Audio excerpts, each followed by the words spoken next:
পরীর জাদুর সোনার কেক। বিষ্ণুপুর নামের একটা গ্রামে মায়া নামের একটা দরিদ্র মেয়ে বাস করত। মায়ার বাবা মা দাদা দাদি কেউ ছিল না। মায়া অনাথ ছিল। ওর বাবা মা অনেক ছোটবেলা থাকতেই মায়া যখন হাসপাতালে ভর্তি, তখন টাকা জোগাড় করতে গিয়ে রাস্তা পার হওয়ার সময় মারা যায়। আর মায়ার দাদা দাদিও বৃদ্ধ ছিলেন, তাই তারা অনেক আগেই মারা গিয়েছিল। মায়ার এই পৃথিবীতে আপন বলতে আর কেউ ছিল না। ওর বাবা মা না থাকায় ওর জন্য টাকা পয়সা জোগাড় করার মতো কেউ ছিল না। তাই মায়া গ্রামবাসীর বাড়ি বাড়ি গিয়ে তাদের কাছে চেয়ে চিনতে যে টাকা পেত, তাতেই ওর দুবেলা দুমুঠো খাবারের জোগাড় করত। কখনো কখনো মায়া না খেয়েই পুরো দিন কাটিয়ে দিত। এভাবেই সময় যাচ্ছিল। কিন্তু মায়া অনেক মায়াবী আর অনেক দয়া মায়াময় একটা মেয়ে ছিল। কখনো কাউকে কষ্ট পেতে দেখলে ওর ভীষণ কষ্ট হতো। পশু পাখি জীবজন্তু সবকিছুতেই ওর সমান ভালোবাসা ছিল। একদিন মায়া যখন একটা বাড়ি থেকে কিছু খাবার চেয়ে নিয়ে বাড়ি ফিরছিল, তখনই ওর রাস্তায় একটা বৃদ্ধ মহিলার সঙ্গে দেখা হয়ে যায়। সেই বৃদ্ধ একটা গাছের নিচে মুমূর্ষু অবস্থায় পড়েছিলেন। ও বুড়িমা, আপনি এভাবে গাছের নিচে পড়ে আছেন কেন? আপনি ঠিক আছেন তো? আপনার শরীর তো জ্বরে পুড়ে যাচ্ছে। এমন হলে কি করে হবে? আপনি আপনি একটু উঠুন না। আমি আমি বরং একটু পানি নিয়ে আসি আর বুড়িমার শরীরে একটু পানি দেই, তাহলে হয়তো উনি ওনার জ্ঞান ফিরে পাবেন। আমার তো মনে হচ্ছে উনি অজ্ঞান হয়ে গেছেন।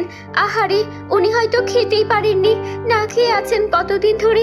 আমি বরং ওনাকে তুলে আমার এই খাবারটুকু ওনাকে খাইয়ে দেই। মায়া পানি নিয়ে এসে সেই বৃদ্ধার উপর পানি ছেটায়। বৃদ্ধার জ্ঞান ফিরলে বৃদ্ধাকে তুলে বসায়, তারপর বলে, ও বুড়িমা, আপনি এমন অজ্ঞান হয়ে পড়েছিলেন কেন? আমাকে বলুন, আপনার কি ক্ষুধা পেয়েছে গো? আপনার জীবনে কি অনেক কষ্ট? আমিও অনেক কষ্টের সাথেই বড় হচ্ছি, তাই অন্যের কষ্ট দেখলে আমার একটুও সহ্য হয় না। আপনি বরং এই খাবারটুকু তাড়াতাড়ি খেয়ে নিন। এটা আমাকে পাশের বাড়ির কাকিমা দিয়েছে, যদিও বাসি খাবার, কিন্তু কি করবেন বলেন? আমাদের মতো অসহায় গরিব মানুষদের তো এই পচা বাসি খেয়েই বাঁচতে হবে। আমাদের তো আর ভালো তরতাজা খাবার খাওয়ার যোগ্যতা নেই। আপনি বরং এগুলো একটু কষ্ট করে খেয়ে নিন। আমি না হয় জঙ্গল থেকে একটু পরে গিয়ে আপনার জন্য কোনো ফলমূল খুঁজে আনবো। আপনি চলুন, আমার ঘরে গিয়ে বসবেন। আসুন বুড়িমা। কে তুমি মেয়ে? আমাকে চেনো না, জানো না? আমাকে নিজের খাবারটুকুও দিয়ে দিতে চাইছো, আবার তোমার বাড়িতেও নিয়ে বসাতে চাইছো? 3 দিন ধরে গ্রামে গ্রামে ঘুরছি, কেউ আমাকে এতটুকু খাবার দিল না। বাড়ি বাড়ি কত খাবার, কত কি, কত ধনী বাড়িতে গেলাম, কত গরিব বাড়িতেও গেলাম, কিন্তু কোনো বাড়ি থেকে এতটুকু খাবার পেলাম না। যে বাড়িতেই খাবার চেয়েছি, শুধু একটা কথাই বলেছে, যদি কাজ করতে পারো তবেই খাবার দেব।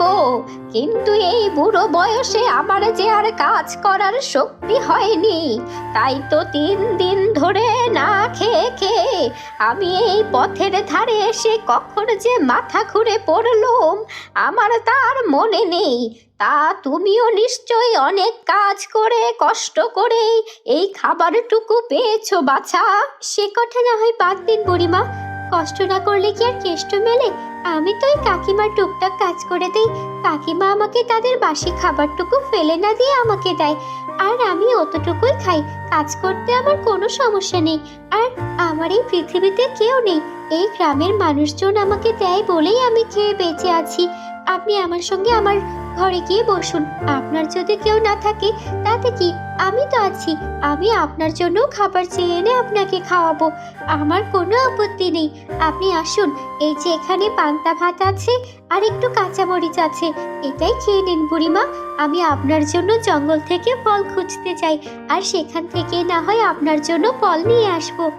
এই বলে মায়া সেখান থেকে জঙ্গলের উদ্দেশ্যে বেরিয়ে গেল। আর তারপর কিছুক্ষণ পরে কিছু তরতাজা ফলমূল নিয়ে এসে সেগুলো কেটে দিল বৃদ্ধাকে।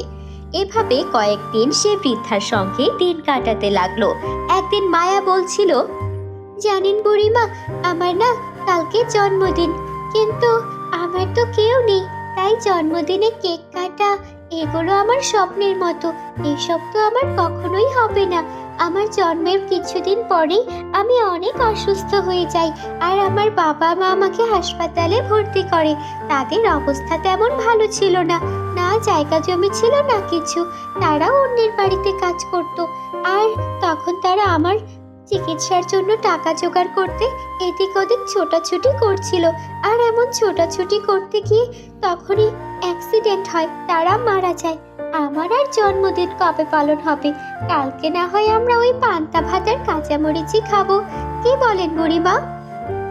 তখন সেই বৃদ্ধা হাসতে থাকে।